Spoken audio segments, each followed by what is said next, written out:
ఈ ప్రయోజకులైపోయి రెక్కలొచ్చి ఉద్యోగాలొచ్చినాక ఏం చేస్తున్నారు? తల్లిదండ్రుల్ని విస్మరిస్తున్నారు. తల్లిదండ్రులేమో పిల్లల మీద ఎన్నో ఆశలు పెట్టుకుంటున్నారు.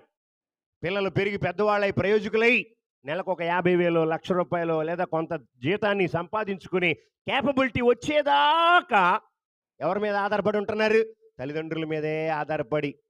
ఏవండి? వాళ్ళు రెక్కలు ముక్కలు చేసుకొని ప్రయాసపడి తిని తినక పిల్లల్ని ప్రయోజకులను చేసి పెళ్ళిళ్ళు చేస్తే చాలామంది తల్లిదండ్రులని ఏం చేస్తున్నారు పిల్లలు? వదిలిపెట్టి. మీ బాధ మీరు పడండి. కావాలంటే మీరు ఒక అద్దింట్లో ఉండండి. మేము ఒక అద్దింట్లో ఉంటాం. కావాలంటే మేమేదో ఒక 2,000, 3,000, ఒక 5,000 మీ మొహాన పడేస్తాం. మీ బతుకు మీరు బతకండి. ఎంత విచారం లేరా? ఇలాంటోళ్ళు లేరా? ఉన్నా ఉన్నారు. జాగ్రత్త ప్రియ దేవుని బిడ్డలారా.